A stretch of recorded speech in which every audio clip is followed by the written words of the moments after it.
In this video, I'm going to show you how to use your Mount Olive Baptist Church site. So I'm going to go through the different parts of the site and get you familiar with it and show you how to make some basic changes so that you will be prepared to update and change your site as necessary.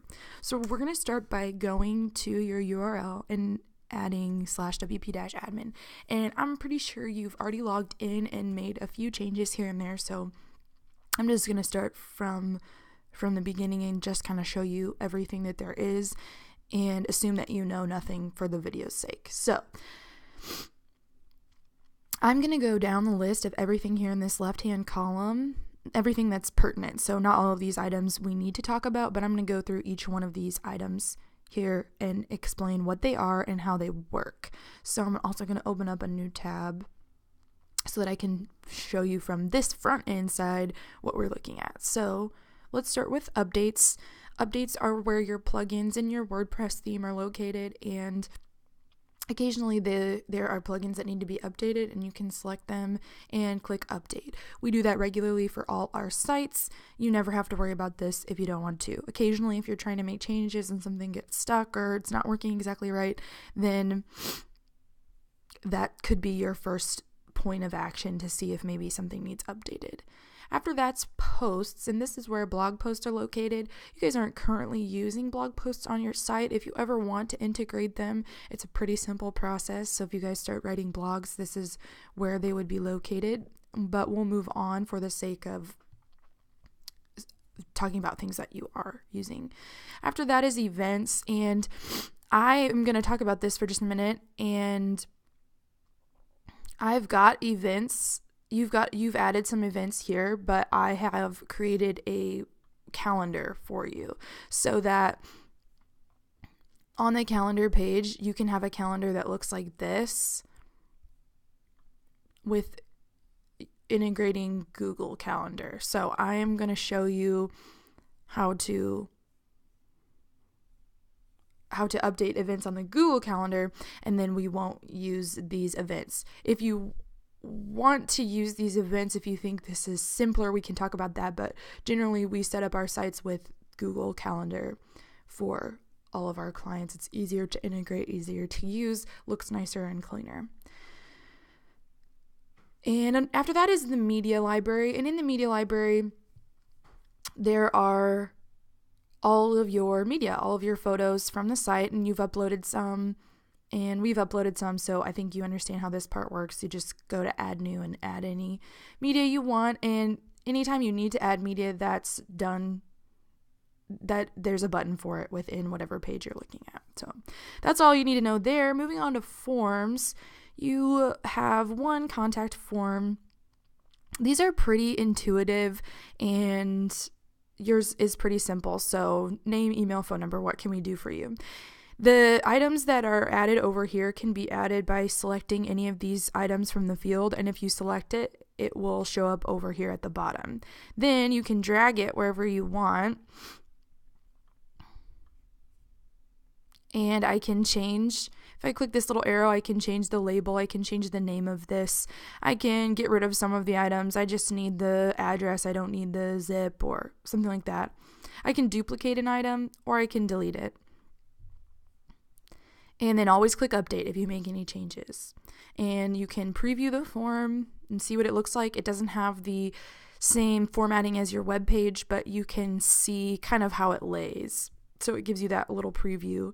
Under settings, you have confirmations and notifications. So on confirmations, this is what they're going to see when someone submits a form. There's a confirmation. There's a default confirmation that says, "Thanks for contacting us. We'll get in touch with you shortly." You can edit what that says.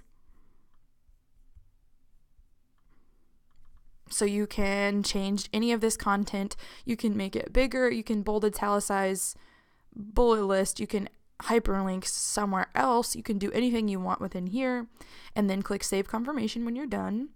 And then under notifications, this is where the notifications are located for who the form is sent to. So right now, the form notifications are sent to this email here. If you want to change that, you just paste a new email right there. If you want to add additional emails, then I would just go in and duplicate this notification and then go in and change that email right here. And then click update notification. Then if you go back to forms, if you hover over your form, you can see the word entries right here, and then you can view your form entries and see if you have any, but you also will receive those in your inbox or whatever email inbox is listed on that notifications. So that's everything for forms. So we'll move to pages. Pages are basically function like any normal word processor type thing. So like within the form confirmation where I showed you, you can, bold, italicize, whatever you want to add. So you can add whatever text you want to add here, and you can add media. You can choose a picture, insert a picture into your page.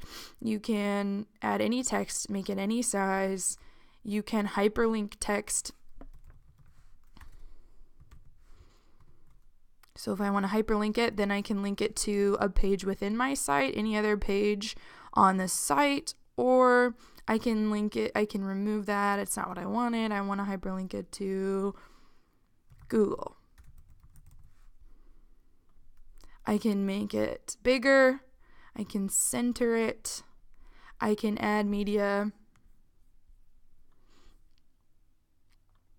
And then let's say, well, I want to add that on a new line.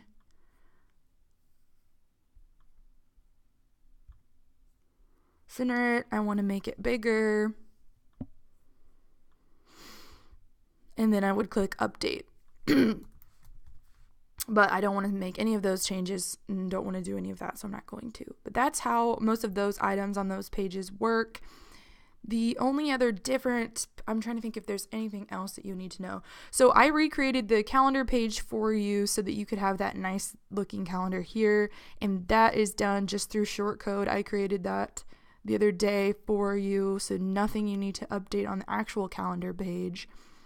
Under links, I don't think you have anything listed here. I think you have submenu items right now. But again, if you want to create a link, all you'd have to do is type whatever text you want here and then highlight it and insert that hyperlink.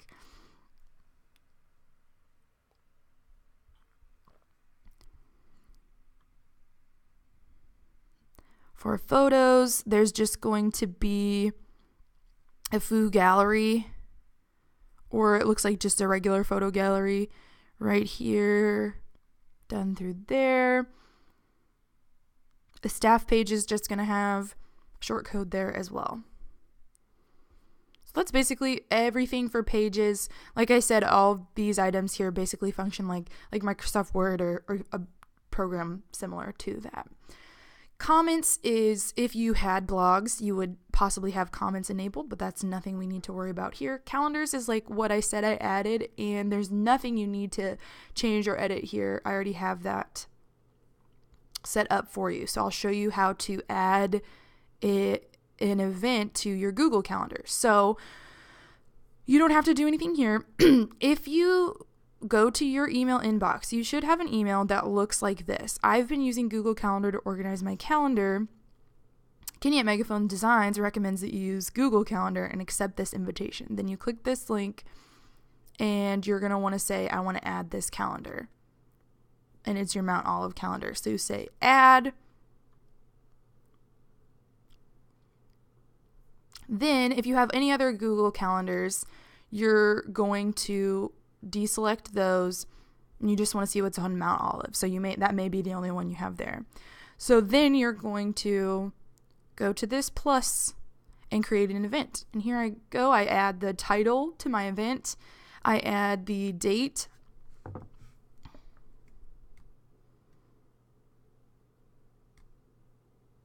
So let's look. I know that you had an event, so let me go ahead and add it to this calendar. VBS game on. So we want to put that in the Google Calendar here. And looks like June 24th, 5:30 p.m. to 8 p.m.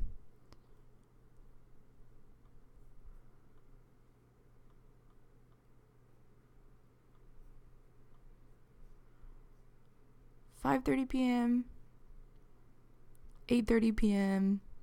Doesn't repeat. And I'm adding it to the Mount Olive calendar. If you have other calendars, you just want to make sure it's selected as Mount Olive.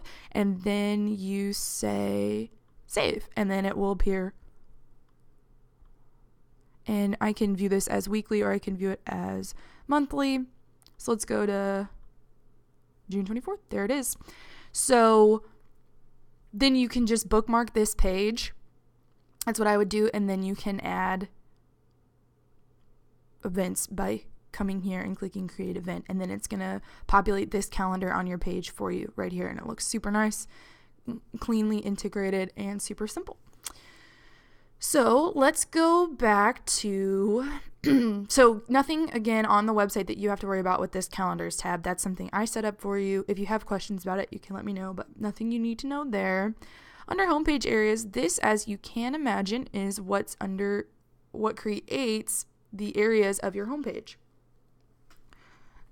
So each of these little sections here, that each one that looks kind of like its individual section is its own section. So we'll look at them.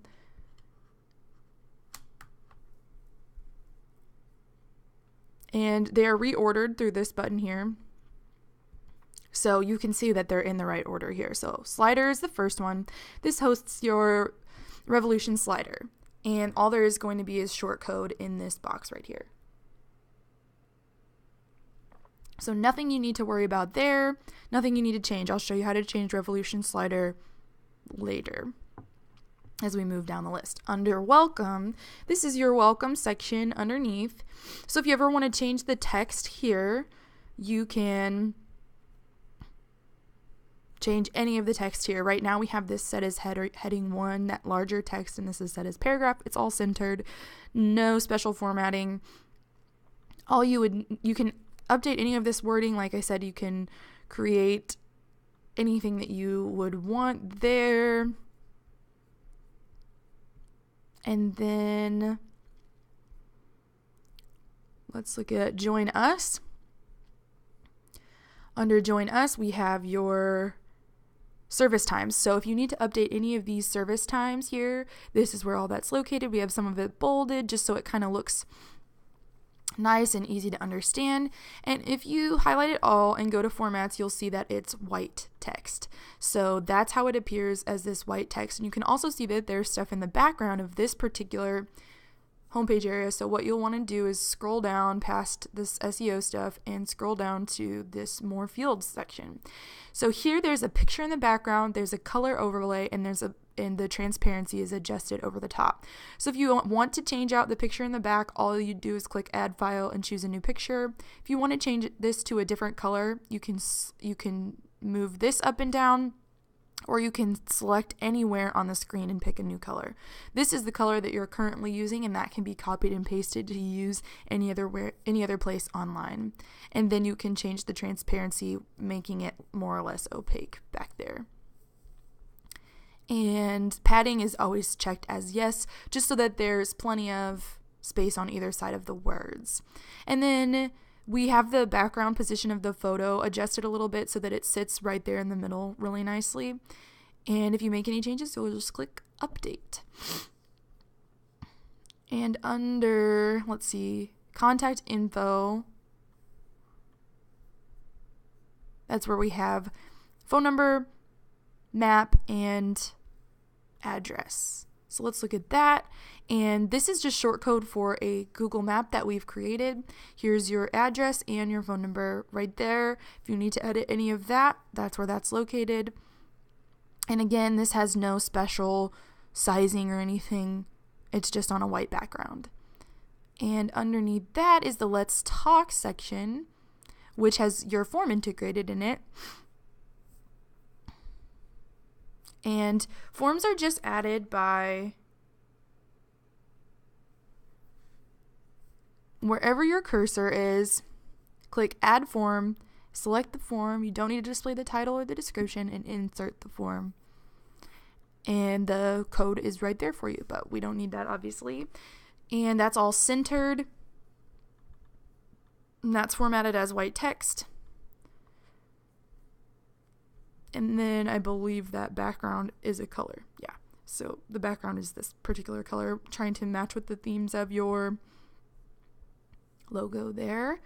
And that's all the sections on your homepage area. So if you ever wanted to add a new homepage area, you can add a new homepage area here or here and add text, change that photo background and the color overlay, basically replicate what you see on the other homepage areas. And then under the reorder section, you would just drag it where you want it to go.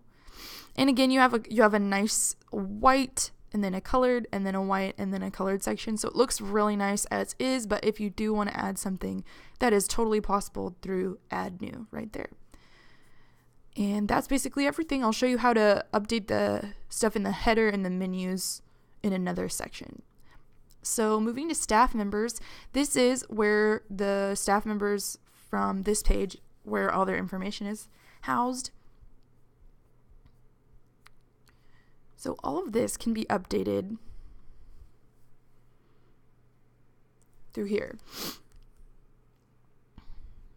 So you have their name here, and that's just for your reference point. This isn't what shows up. What shows up is down here, their name, position, title, and then whatever information you want, and then you have that photo of them, and you'll click update. And any other edits can be done there, or you can click add new and you just fill it in the same way with their name here. And then again, very intuitive, add name, title, bio, and then click add file and create a photo, and then click publish. And then you should be able to reorder them by dragging them here. So again, kind of like the homepage areas, you'll drag them where you want them to go. Underneath that is Genesis. That's your theme. Nothing that needs to be changed as far as settings or anything like that. Under appearance, there are two items we need to look at, which are widgets and menus. We'll start with widgets. Underneath widgets, the only thing we're using in widgets is it's where your logo is located and it's linked to your homepage. If this ever changes, then you can choose a new image there. And then a custom your pages menu here, and then in the footer is your social media menu. And that's all we've got. And then also your main menus in the footer as well. If you want to add other things to your footer, they're added by selecting that item over here and then saying where you want it to go. And then it will show up there. Then you can edit it, click save, and drag it wherever you want it. But occasionally that can mess with the look and feel of your site, so you'll just want to be careful about any changes you make to the header and footer. And any actual changes to the menu are changed through menus over here under appearance. And I think that maybe you have added menu items already, so you may already know how to do this. Basically, if you create a new page, it'll show up over here under most recent, or you can search for it. And then you find that page and then add it to the menu. And I can drag it wherever I want. I can make it a sub menu item. I can change what it says to say something else here, or I can remove it and then click save when I make any changes. And you have some custom links here. That's also done through custom link. You put your link text, whatever you want to appear on the menu in the link text, and the URL here, and click add to menu, and again, put it wherever you want. Then if I want to make any edits to the social media menu, I'll go to this menu, and right now you only have Facebook. Let's say you add another type of social media. What you'll do is go to custom link, and you're going to copy this navigation label here, and then anywhere it says Facebook, which is just this one place right here where it says Facebook, you'll change that to say Twitter, YouTube, whatever social media you want to put right there, and then put the URL to your particular feed right here and add it, and then it'll show up and it'll look nice and clean. And click save menu. So we'll move on. That's everything with the menus. Plugins, these are, like I said, what is used to build your site. If you want to mess around with additional WordPress plugins and create new parts to your site, you may end up needing some help with that, but that's where that's located. You can always add new. Under users, this is where your admin account is located, and you can update your password here if you'd like to by generating a new password and then typing in whatever you want. You'll just want to make sure it's really strong and solid so that it doesn't compromise your site. You can also add a new administrator by all you need is an email. You can put their username, whatever you want that to be, and then there needs to be an email associated with the account. I usually just use the email as the username, less to remember. Then click show password, and then you set them as administrator. Click add new user, send them their credentials, and they can log in and edit things on the site as well if you'd like for them to be able to do that. Again, want to be careful who you give access to your website. Don't want to compromise your site. Tools, settings, SEO, there's nothing there that has to be edited. We've set those things, we've set up tools and settings, everything for you. Facebook feed, there's nothing to set up there. We have your Facebook feed set up so that it automatically populates your sermons page with the sermons. If you run into any issues, you can let us know, but there isn't anything that needs to be changed or updated there. Duplicator was used to launch your site. And Slider Revolution is what's used at the top of your page on your home page. And you have a nice slider here that has your name and a picture of your church. If you ever want to change anything on Slider Revolution, I'll just show you where it's located. You can change the background photo if you'd like. So if you want to change that out, you can go to Media Library and pick any photo or upload any photo. You can use a stock image. You can use a different photo of your church if you like, or a photo of people gathered, whatever you'd like. That can be added through Media Library right here. So you can change it out, or you can just duplicate this slide, and then you have two of them, and then you can click on this one and then change out the background photo. So that way you don't have to worry about duplicating any of the other settings on that particular slide. And then if you go to static global layers, this is where this particular slide right here is where you can see the Mount Olive part.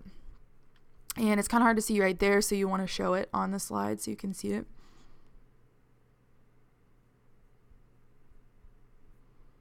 I don't know why it's not showing up like that. Usually it pulls up the picture in the background. I'm not sure what the problem is. But these elements, you can kind of see them. If you double click on it, you can change the wording. So if you want to change any of that, you can. The font is here. The font size is here. The color of the font is here. Weight of the font is here. Those would probably be the only things you'd change. And if you do make any changes, you'll just want to look through each screen size and make sure that it fits appropriately within these bounds because it's responsive to whatever screen it's on. So you just want to make sure of that.